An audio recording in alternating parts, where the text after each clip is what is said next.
सगळ्यांनी presenty mark करायची आहे. मला पुन्हा एकदा सांगा, माझा आवाज क्लिअर येतोय सगळ्यांना? Is my voice clear to everyone? Yes. And the screen is also visible to you?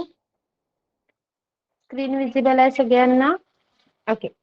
तर आज आपला मराठी ग्रामरचा क्लास आहे आणि आज आपण अलंकार शिकणार आहोत. ओके. मराठीत as you all have requested आज आपण अलंकार शिकणार आहोत. तर अलंकाराबद्दल तुम्हाला काही माहिती आहे का? ज्यांना लास्ट इयर शिकवलं गेलंय, काही आठवतंय?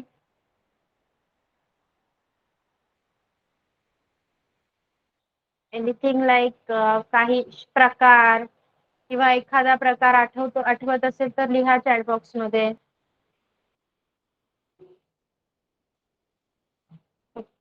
रूपक. ओके.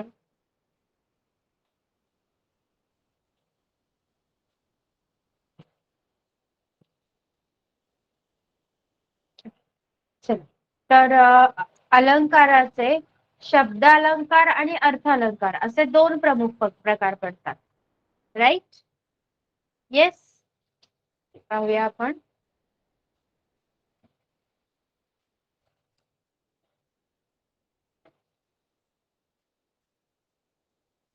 बघा, अलंकाराचे शब्दालंकार आणि अर्थालंकार असे दोन प्रमुख प्रकार पडतात. त्यापैकी अर्थालंकाराचे प्रकार आहेत उपमा अलंकार, उत्प्रेक्षा अलंकार, व्यक्तिरेख अलंकार, अतिशयोक्ती अलंकार, दृष्टांत अलंकार, स्वभावोक्ती अलंकार आणि विरोधाभास अलंकार. येस. आणि तुमचे जे शब्दालंकार आहेत, येस, ते सॉरी,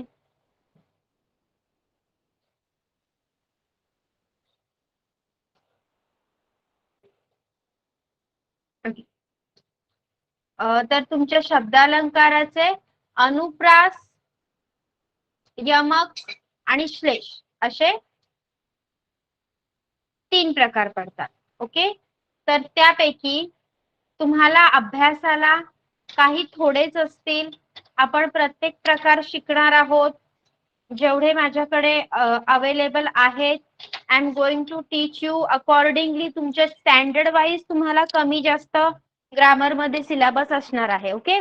पण आता आपल्याकडे तिन्ही सगळ्या स्टँडर्डची मुलं आहेत, from 5th to 9th, right? Four type of students we have.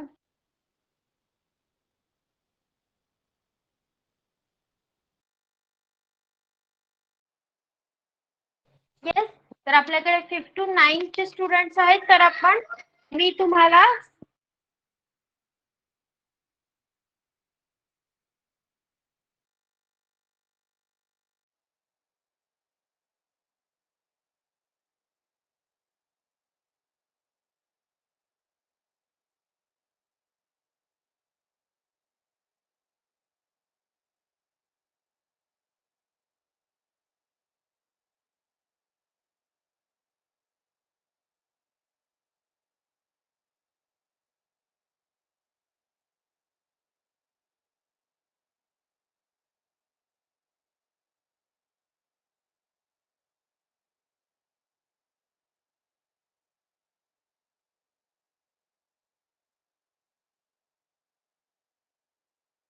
Okay everyone, am I audible? आवाज येतोय माझा? Actually I am facing some network issue ma'am. Wifi is not working properly today. नाहीच काही झालं तर मी तुम्हाला कॅन्सलेशनचा मेसेज ग्रुपला टाकेन. फक्त एवढं लक्षात ठेवा. ओके. चला. येस. सो आपण म्हणत होतो की तुमच्या स्टँडर्ड वाईज तुम्हाला वेगवेगळे प्रकार ऍड केले जातील. 5th वाल्यांना कमी असतील, 6th वाल्यांना त्यांच्यापेक्षा थोडे जास्त असतील. येस. पण आपण सगळे शिकूया सो दॅट कोणालाही काहीच प्रॉब्लेम होणार नाही. तुमचं एक्स्ट्रा शिकलेलं पण वाया जाणार नाही आणि तुम्हाला कमी शिकावं पण लागणार नाही. ओके. So let's start. आपण शब्दालंकार पासून सुरुवात करूया. येस. जे अलंकार शब्दांच्या केवळ विशिष्ट रचनेवरच अवलंबून असतात शब्दांची चमत्कृती, शब्दांचा अर्थ आणि शब्द योजना यांच्यावर आधारित असणाऱ्या अलंकारांना शब्दालंकार म्हणतात. मोस्टली तुम्हाला अर्थालंकारचेच प्रकार जास्त प्रमाणात विचारले जातात, पण आपण दोन्ही प्रकार शिकणार आहोत. तर पहिला आहे शब्दालंकार.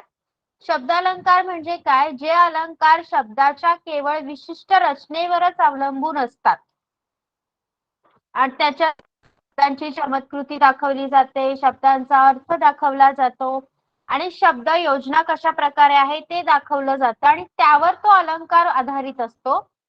त्याला आपण शब्दालंकार म्हणायचं आहे. त्याचे प्रकार आहेत अनुप्रास, यमक आणि श्लेष.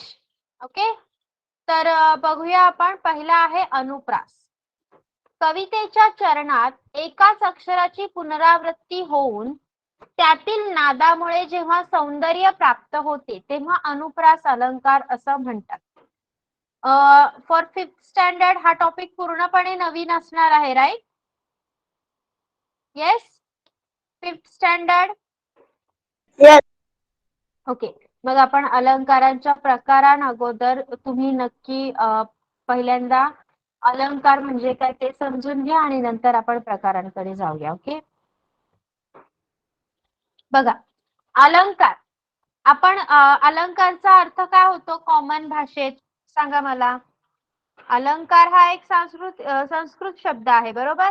मग त्यामध्ये आपल्या कॉमन भाषेत, आपल्या रोजच्या भाषेत अलंकारांना काय म्हणतो आपण?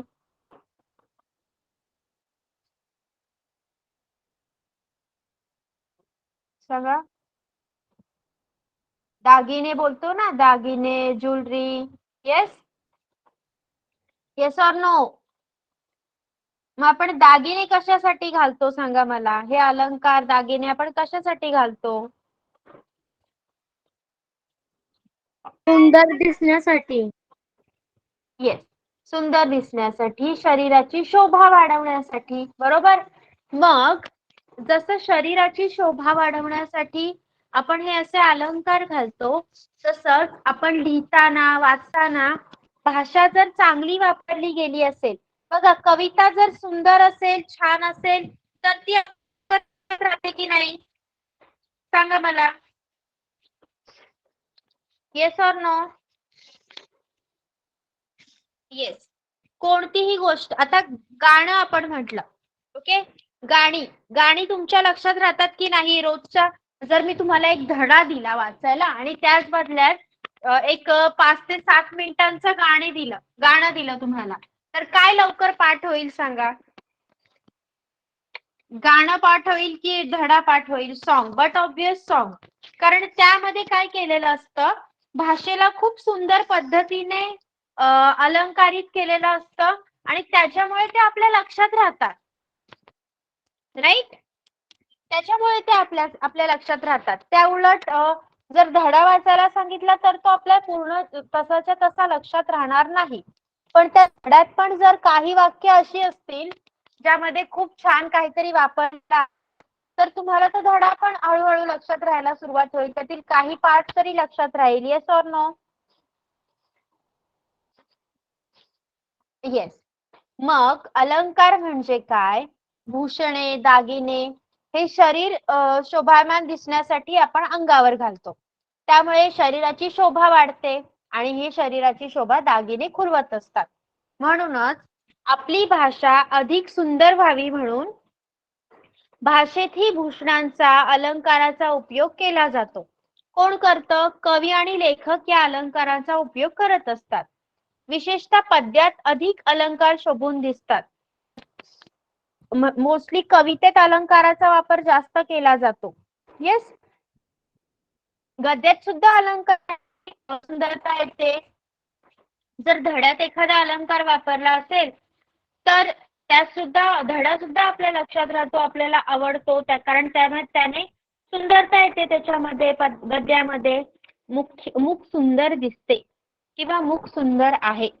ओके, आता मुख सुंदर दिसते, मुख सुंदर आहे ही साधी वाक्य झाली ना, पण त्या जागी जर असं वापरलं, मुख जणू कमलच आहे, तर ते अधिक छान वाटेल की नाही एखाद्या कवितेमध्ये किंवा एखाद्या धड्यामध्ये? मूक सुंदर दिसते, मूक सुंदर आहे. त्याऐवजी आपण जर वापरलं मूक जणू कमळच, तर ते अधिक सुंदर वाटेल. राईट? येस. सो म्हणून भाषा खुलवण्यासाठी, भाषेला छान बनवण्यासाठी, समजेल असं बनवण्यासाठी आणि लोकांना वाचणाऱ्याला आवडण्यासाठी त्यामध्ये अलंकाराचा वापर केला जातो. मला सांगा आता अलंकार म्हणजे काय हे समजलंय का सगळ्यांना? स्पेशली 5th स्टँडर्ड वाले रिप्लाय द्या चॅट बॉक्स मध्ये.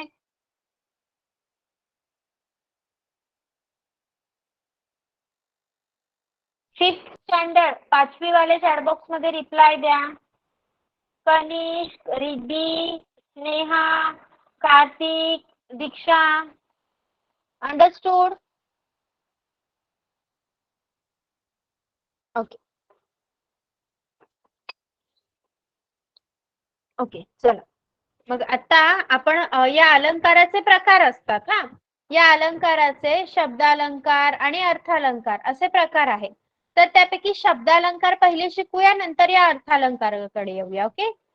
तर या शब्दालंकारांमध्ये पण 3 प्रकार आहेत, अनुप्रास, यमक आणि श्लेष.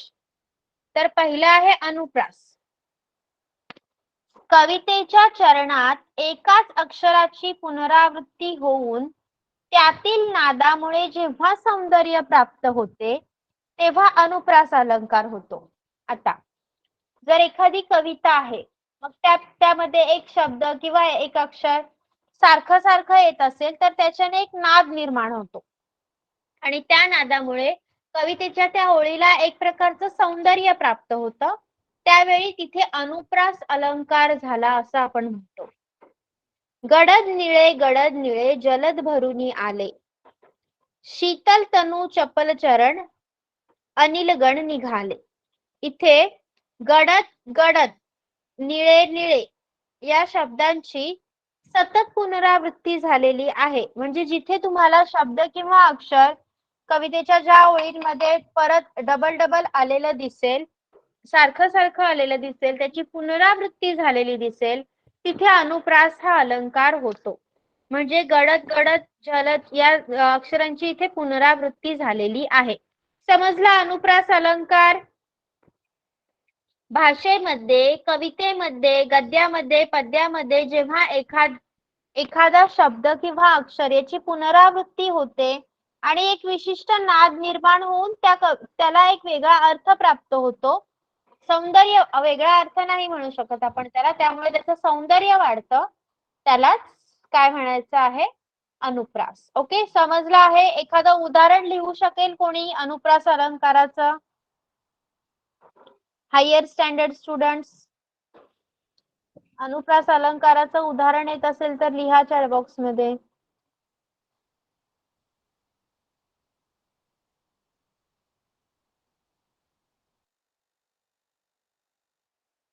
निधी एखाद्या ओळीत किंवा कवितेच्या लाईन मध्ये असेल तर ते अजून छान वाटेल.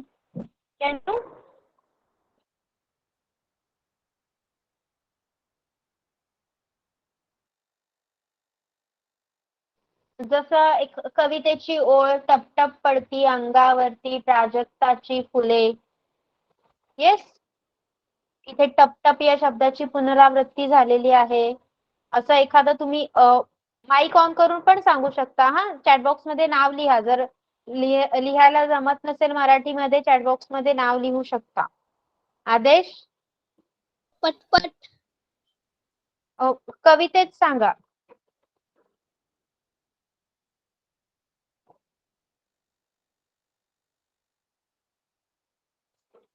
ओळीत सांगा, सॉरी, ओळीमध्ये सांगा. टप टप पडती गारा. गारा, येस, गुड. रिमझिम रिमझिम बरसा पानी. ओके.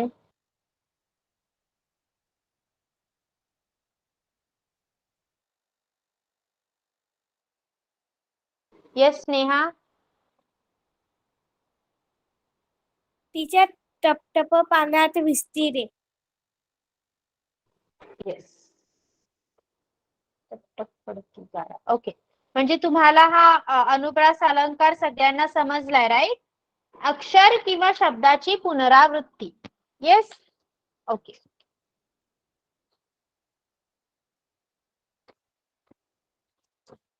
त्यानंतर आहे यमक अलंकार. शब्दालंकाराचे अनेक प्रकार आहेत, त्यात यमक हा अलंकार महत्वाचा आहे. एखादा शब्द किंवा अक्षर पुन्हा पुन्हा पद्यात चरणांती आले की तिथे यमक हा अलंकार होतो. यमक म्हणजे रायमिंग वर्ड्स लिहितो ना आपण, रायमिंग वर्ड्स. हा प्रश्न तुम्हाला असतो कवितेतील यमक जुळणारे शब्द शोधून लिहा किंवा write rhyming words from the poem. हा क्वेश्चन तर आपण फर्स्ट स्टँडर्ड पासून सॉल्व्ह करत आलोय की नाही? येस. मग काय शोधतो आपण सांगा त्याच्यामध्ये? कसं शोधता तुम्ही रायमिंग वर्ड हा याचा आहे हे कसं कळतं? काय शोधतो आपण त्यामध्ये सांगा? शब्दार्थ. शब्दार्थ नाही, लास्ट वर्ड. येस मानसी. आपण शेवटचा अक्षर काय आहे ते बघतो. ते जर सेम असेल तर आपण त्याला रायमिंग वर्ड म्हणून घेतो की नाही? येस. जाणे, येणे. Yes yes. मग जर आपण शेवटचा अक्षर किंवा पूर्ण शेवटचा शब्द सारखा असेल तर ते शब्द रायमिंग वर्ड्स म्हणून घेतो. त्यालाच मराठीत यमक जुळणारे शब्द असं म्हणतात. मग हा अलंकार त्याच्यावरच बेस्ड आहे. एखादा शब्द किंवा अक्षर पुन्हा पुन्हा पद्यात चरणांती म्हणजे शेवटी आलं की तिथे यमक हा अलंकार होतो. जसा मनचंदनाचे परित्वा जिजावे, परी अंतरी सज्जना निववावे. वे शेवटी आलाय म्हणून हा यमक अलंकार होतोय. सारखे शब्द आलेत, रायमिंग वर्ड्स आलेत म्हणून यमक अलंकार. या वैभवाला तुझ्या पाहुनिया मला स्फूर्ती नित्यार्थ होते जरी, सामर्थ्य नामी तुझ्या जन्मभूमी तसे पाहिले मी न कोठेतरी. ओके. मग आता तुम्ही पण तुमच्या पुस्तकात असणाऱ्या कवितेमधून असं शोधू शकता, कारण यमक अलंकार हा कुठेही भेटणारा आहे अलंकार. समजला आता तुम्हाला? कवितेच्या ओळी मोस्टली अशाच असतात, त्यामुळे यमक अलंकार तुम्ही इझिली शोधू शकता, राईट? येस. मग आता सांगाल का एक्झाम्पल यमक अलंकाराचं एक एक सगळेजण? लिहू शकता किंवा सांगू शकता.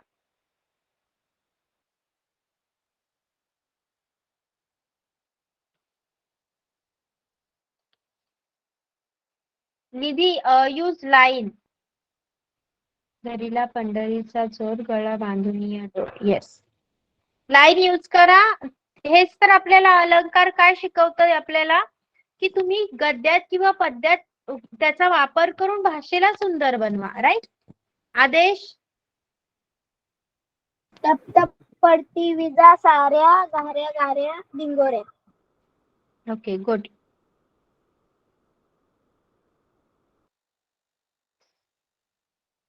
चला पटापट नाव लिहा चॅट बॉक्स मध्ये. अंतरा आहे का? येस अंतरा. नाचे दरी डोंगरात झिम्मा खेळतो नदीशी, रिमझिम पहालीच गाणं बोलतो झाडाशी. येस. तेजल. खलखल वाहतो झरा. आणि त्याचं रायमिंग पुढची ओळ. यमक अलंकार कसा झाला इथे? रोहन, जे तू सांगितलंय ना ते वेट. एक मिनिट रोहन. तेजल, जे तू तेजल, तू जे सांगितलंस ते अनुप्रास या अलंकाराचं उदाहरण आहे. Okay Rohan, now you go. असा रंगारी श्रावण रंग उधळीत येतो.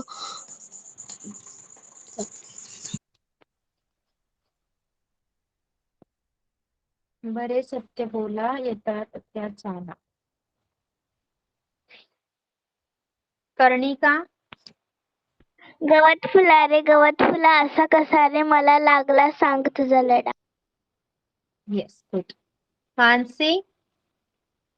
Yes miss. सर्वात्मक शिवसुंदरा स्वीकार या अभिवादना, तिमिरातुनी तेजाकडे प्रभू अमुच्याने जीवान. Yes. Okay, Antara, you are done, right अंतरा?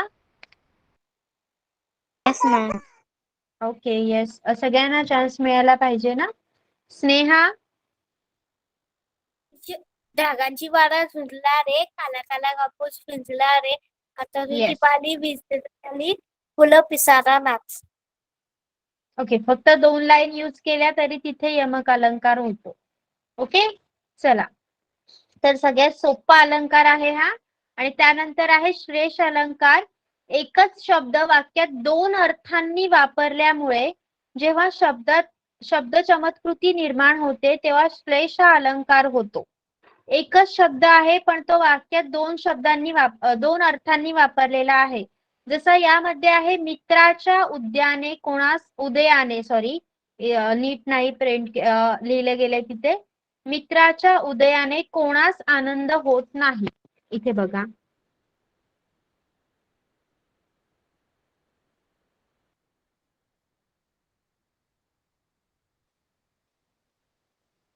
मित्राच्या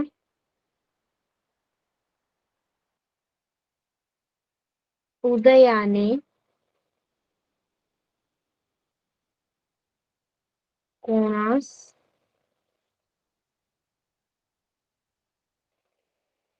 आनंद होत नाही. ह्या वाक्यामध्ये काय सांगितलं आपल्याला? श्लेष अलंकार म्हणजे जिथे एकच शब्द वाक्यात 2 अर्थांनी आलेला असेल. इथे मित्र या शब्दाचा अर्थ एक म्हणजे सखा, फ्रेंड, आणि दुसरा म्हणजे सूर्य. सूर्याचं एक नाव मित्र आहे, माहिती आहे ना सगळ्यांना? Yes, yes, do you all know, right? Yes, okay. Yes. तर बघा, मग आपण 2 अर्थांनी घेऊ शकतो. मित्राच्या उदयाने कोणास आनंद होत नाही म्हणजे सखा. जर तुमच्या मित्राचा उदय होत असेल म्हणजे तो उगवतो का कुठून? नाही.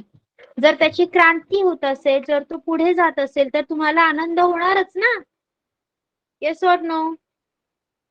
येस. आणि त्याचबरोबर दुसरा अर्थ जर आपण सूर्य घेतला तर सूर्याच्या उदयाने कोणास आनंद होत नाही? सगळ्यांना आनंद होतो. सूर्योदय झाला की आपल्याला आनंदच होतो ना. आपल्याला अंधारात राहायला आवडतं का सारखं सारखं? झोपायला रात्र आवडते, पण कंटिन्युअस रात्र आवडेल का सगळ्यांना? नाही. म्हणून सूर्याच्या उदयाने पण सगळ्यांना आनंद होतो आणि स्वतःच्या सख्याच्या उदयाने पण सर्वांना आनंदच होतो. त्यामुळे इथे मित्र हा शब्द 2 अर्थांनी आलेला आहे आणि तो वाक्याचा अर्थ पूर्ण करत आहे. तिथे श्लेष हा अलंकार होतो. समजला अलंकार हा? शब्द अलंकाराचा हा तिसरा प्रकार सगळ्यांना समजला? शुअर? उदाहरण लिहिण्याचे ट्राय कराल?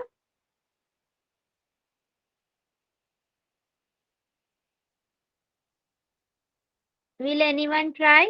Please.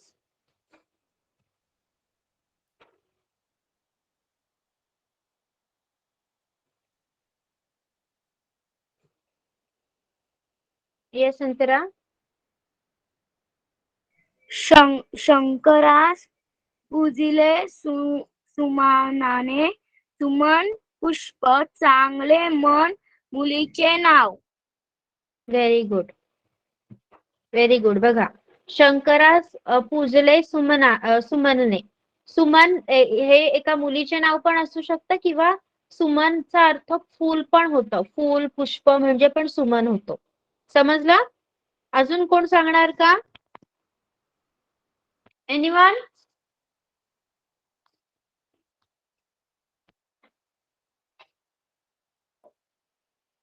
येस? अजून कोणी सांगू शकेल का? Antara, yes Antara, once again, will you?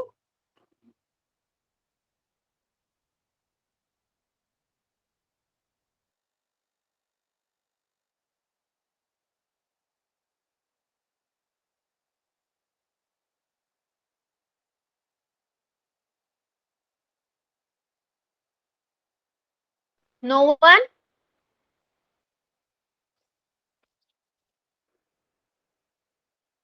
चला ट्राय करा.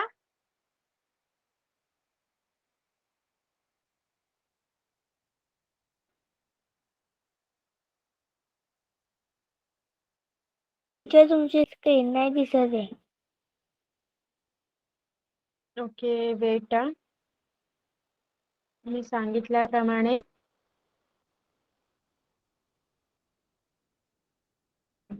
वायफायचा प्रॉब्लेम होतोय.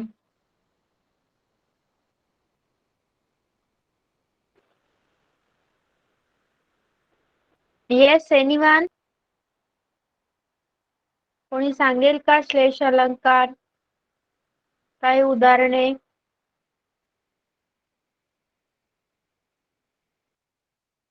टीचर स्क्रीन नाही दिसत. वेट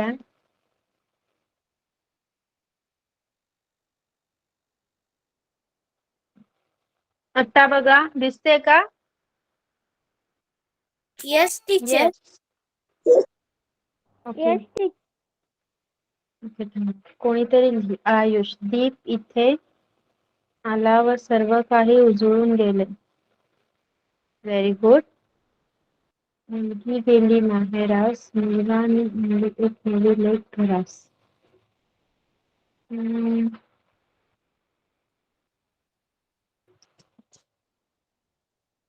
नाही निधी असं नाही लिहू शकत आपण. एकच शब्द पाहिजे ज्याचे दोन अर्थ होतील. ओके ओके, फाइंड आउट करा. You can find out. तुमचं पुस्तक घ्या, त्यामधून कविता किंवा निधी, पण एकच शब्द पाहिजे. एकच शब्द आणि त्याचे दोन अर्थ. इथे तू मुलगी आणि लेक असे दोन वेगवेगळे शब्द वापरले आहेत. राईट. शब्द एकच हवा होता ज्याचे दोन अर्थ आपण नंतर लावू शकतो एक्सप्लेनेशन मध्ये. येस. अजून कोणी? आदेश. एक मुलगा कविता म्हणत होता. ओके, जर आता कविता हा इथे वापरलंस तू, तर कविता म्हणजे पोएम. हा, आणि इथे कविता मुलीचं नाव आहे, पण मुलगी असं म्हणतो का आपण? तो कविता म्हणत होता म्हणजे तो तिला म्हणत होता असं बोलणार का तू? वाक्याला समजून घ्या. वाक्याला वाक्य बनवा तुम्ही, पण त्याचा अर्थ पण लागायला हवा बरोबर. येस अंतरा. औषध न लगे मजला, औषध न गे मजला. Okay, explanation.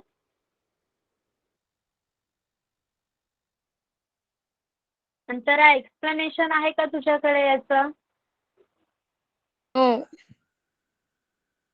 देन सगळ्यांनी श्लेष अलंकाराची दोन दोन उदाहरणं लिहून मला पुढच्या लेक्चरला स्वतःहून सांगायची आहेत.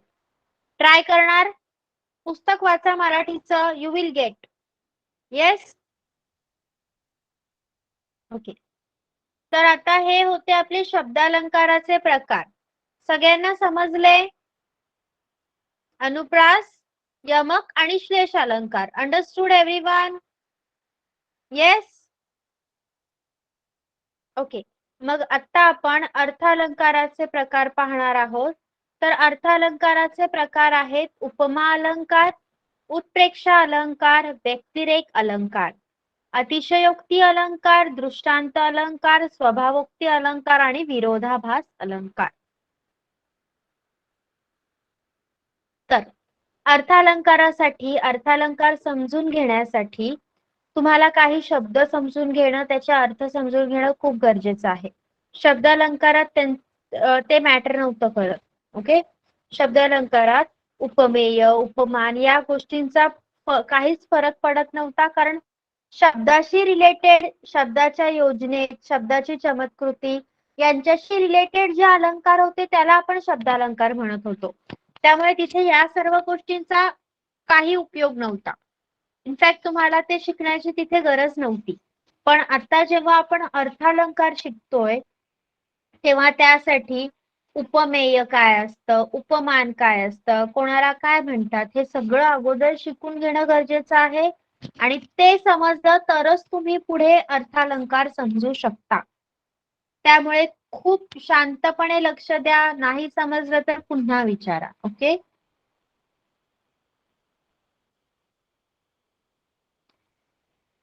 अर्थालंकार. अर्थालंकारामध्ये डायरेक्ट तुम्हाला ओळ देऊन त्या शब्दांशी तुमचं काही घेणं देणं नाही. अर्थालंकार मध्ये दोन वस्तूंमध्ये काहीतरी रिलेशनशिप दाखवलं जातं. ओके, तेव्हा तिथे अर्थालंकार होतो. बघा, दोन सुंदर वस्तूंमधील साम्य दर्शवून पद्यामध्ये अर्थ चमत्कृती आणली जाते. तिथे अर्थालंकार होतो. कविता लिहिताना आपण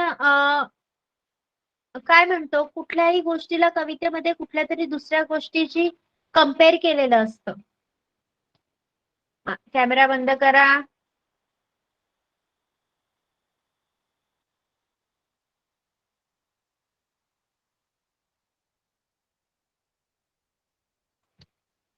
कनिष, कॅमेरा बंद करायचा आहे.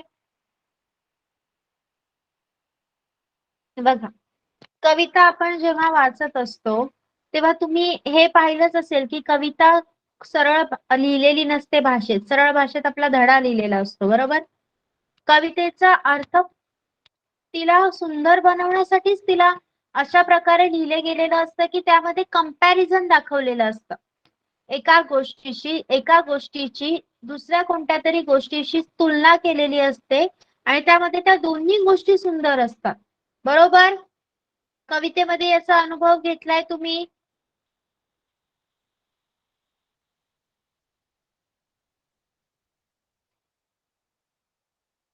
Yes, okay. तर बघा काय सांगितलं आहे, पद्यामध्ये अर्थ चमत्कृती आणली जाते.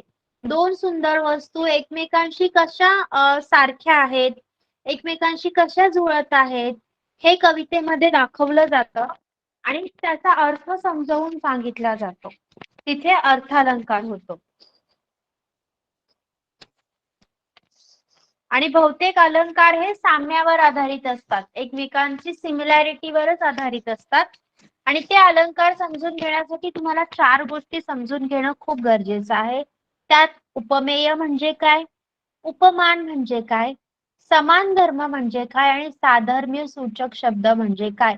या चार शब्दांचा अर्थ समजून घ्या, तुम्हाला अलंकार लगेच समजते. पहा, पहिला आहे उपमेय. उपमेय म्हणजे काय, ज्या गोष्टीचे वर्णन कवी करतो तिला अलंकारात उपमेय असे म्हणतात. कवितेमध्ये कवीने कुठल्या तरी गोष्टीचं वर्णन केलंच असतं ना. मग ज्या गोष्टीचं वर्णन कवी करत असतो त्या गोष्टीला अलंकारात उपमेय असे म्हणतात. जसं बघा, मुख कमलासारखे सुंदर आहे. या वाक्यामध्ये मुखाचे वर्णन कवी करतोय. कवी काय सांगतोय, मुख कमलासारखे सुंदर आहे. म्हणजे कोणाचं तरी मुख, कोणाचं तरी तोंड हे कमळाच्या फुलाप्रमाणे सुंदर आहे असं कवी सांगतोय. म्हणून मुख याला उपमा दिलेली आहे, मुखाला कमळाची उपमा दिलेली आहे, म्हणून मुख हे उपमेय ठरतं. बघा, इथे वाक्य आहे, मुख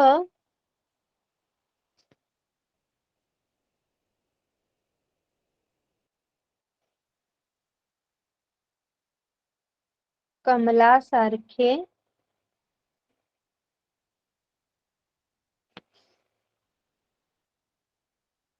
सुंदर आहे. या वाक्यामध्ये कवीने मुखाला कमलाची उपमा दिलेली आहे, म्हणून मुख हे उपमेय ठरते. मुखाबद्दल सांगितलंय ना आपल्याला, मुखाचं वर्णन केलेलं आहे. मग कवी जेव्हा ज्या गोष्टीचं वर्णन कवी करत असतो वाक्यामध्ये, गद्यामध्ये किंवा पद्यामध्ये, लेखक ज्या गोष्टीचं वर्णन करत असतो त्याला अलंकारी भाषेत उपमेय असं म्हटलं जातं. मग मुख कमलासारखे सुंदर आहे या वाक्यात कवीने मुखाचं वर्णन केलेलं आहे, म्हणून मुखाला आपण उपमेय असं म्हणू. समजलं सगळ्यांना? क्लिअर करा सगळ्यांनी. लोअर स्टँडर्ड्स 5वी 6वी.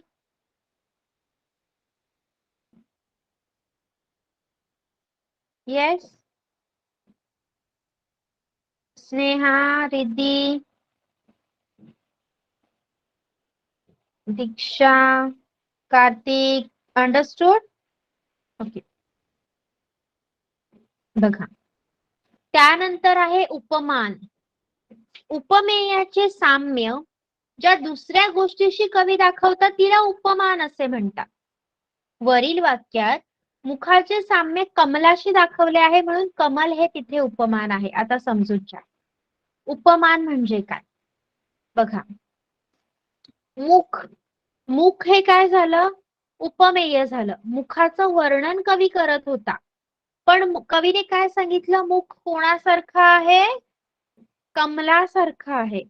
म्हणून कवी वस्तूचं वर्णन करत असताना तिला, त्या वस्तूला ज्या दुसऱ्या वस्तूची उपमा देतं त्या दुसऱ्या वस्तूला उपमान असे म्हटलं जातं. म्हणजे जर तुम्ही वाक्याला प्रश्न विचाराल, कोण कोण कमलासारखं सुंदर आहे, तर तुम्हाला उपमेय म्हणजे मुख हे उत्तर मिळेल.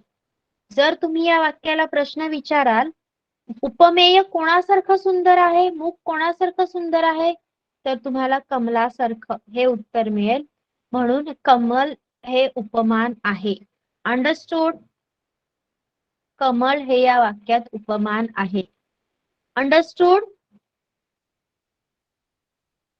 एव्हरीवन? ओके. फक्त कमळ, हा सारखे नाही, फक्त कमळ हे हा शब्द या वाक्यातील उपमान आहे. आता उपमेय आणि उपमान सगळ्यांना क्लिअर झालंय. ज्या गोष्टीबद्दल बोललं जात आहे ते उपमेय आणि ज्या गोष्टीची त्याला उपमा दिली आहे ते उपमान. ओके. आता बघा नंतर काय आहे, समान धर्म. समान धर्म, उपमेय आणि उपमान यांच्यामधील साम्य दर्शवणाऱ्या गुणधर्माला साधर्म किंवा समान धर्म असे म्हणतात. वाक्यात उपमेय मुख आणि उपमान कमळ यामध्ये साम्य दाखवणारा गुण सुंदरता हा आहे. समान धर्म म्हणजे काय ते तुम्हाला वाक्यात डायरेक्टली बघायला मिळेल अथवा नाही मिळणार. ओके. मुख हे तुमचं उपमेय आहे, कमल हे तुमचं उपमान आहे. पण ह्या दोन्ही गोष्टी कोणत्या तरी एका गुणावर एकमेकांशी कंपॅरिझन करतायत ना, तो गुण आहे सुंदर. म्हणून सुंदर हा शब्द म्हणजे सुंदरता हा शब्द या वाक्यातील साधर्म्य सूचक शब्द आहे. ओके. सॉरी, या वाक्यातील समान धर्म आहे. सॉरी,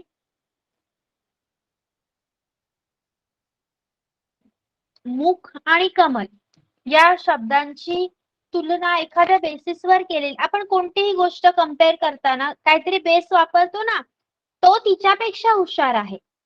तो आणि ती यांच्यामध्ये आपण कंपॅरिझन केलं, पण त्याच्यासाठी बेस काय वापरला, हुशार.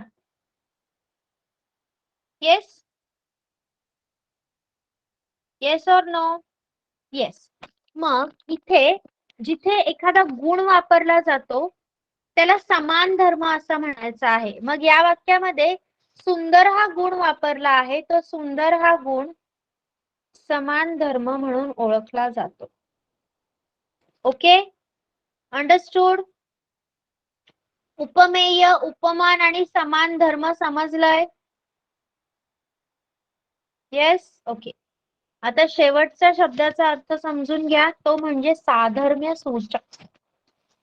साधर्म्य सूचक, उपमेय आणि उपमान यामधील साम्य दर्शवणाऱ्या शब्दाला साधर्म्य सूचक किंवा साम्य सूचक असं म्हणतात. आता या वाक्यात मुख हे कमलासारखे सुंदर आहे असं सांगितलंय ना, मग इथे सारखे हा शब्द या दोघांमधील समानता दर्शवत आहे म्हणून याला साधर्म्य सूचक असं म्हटलं जातं. मग हे वेगवेगळे असू शकतात, जणू, परी. ओके. जे शब्द साम्य दर्शवतात त्यांना साधर्म्य सूचक शब्द असं म्हणतात. मग आता अलंकार शिकण्यासाठी उपयोगी असणारे उपमेय, उपमान, समान धर्म आणि साधर्म्य सूचक हे जे अर्थालंकार शिकण्यासाठी उपयुक्त अशा गोष्टी आहेत त्या तुम्हाला समजल्यात सगळ्यांना? सांगा मला. येस. मग एक असं वाक्य लिहा ज्यामध्ये या चौघांचा समावेश असेल. एक असं वाक्य लिहा ज्यामध्ये उपमेय, उपमान, साधर्म्य सूचक शब्द आणि समान धर्म या सगळ्यांचा समावेश असेल असं एक वाक्य लिहा. आता वाक्य लिहू शकता चॅट बॉक्स मध्ये, वाक्य लिहायचंय.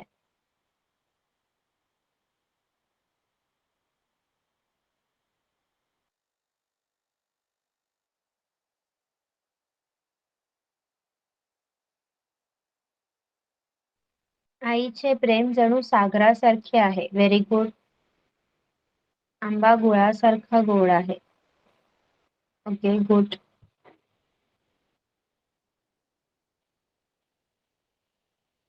चला अदर्स.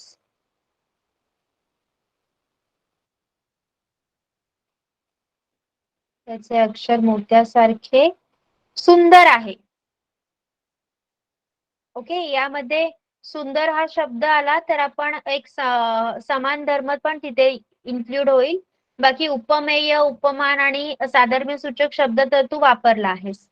फक्त एक समान धर्मासाठी सुंदर असा शब्द यायला हवा, गुण दाखवायला पाहिजे. चला लिहा पटापट. अंतरा. असेल तिथे वाहत सुंदर दुधासारखी नदी. Yes, good. चला पटापट.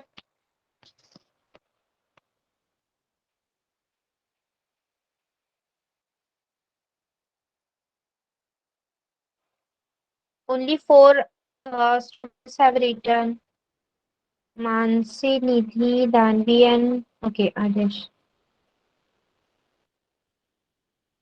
नाही आदेश, यामध्ये जर जेवणाला काहीतरी उपमा दिली तरच ते त्या गोष्टीमध्ये बसतं. ती खूप टवटवीत दिसते. नाही कर्णिका, ती कशाप्रमाणे टवटवीत दिसते हे लिहिलं तर इट विल बी बेनिफिशियल. तो जणू क्रिकेटरच आहे. इथे पण समान धर्म वापरलेला नाही. तिचा आवाज कोकिळेसारखा गोड आहे. ओके, कोकिळेसारखा गोड किंवा मधुर हा शब्द वापरा.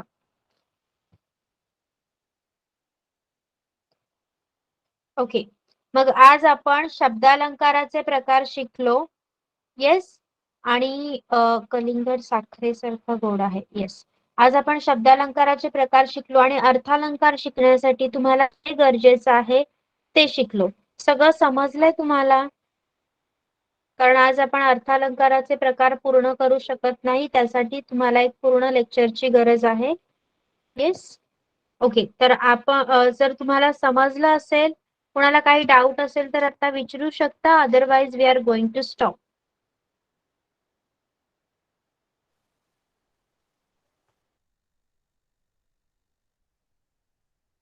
No doubt, teacher.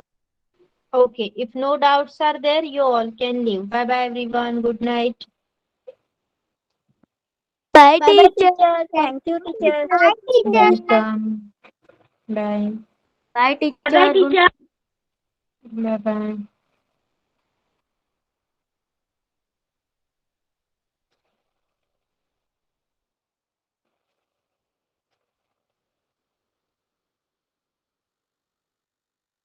Bye bye, teacher.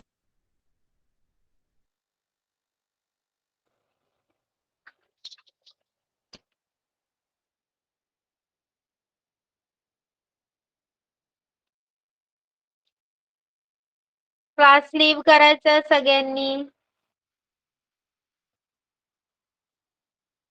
Bhavesh, class leave करायचंय.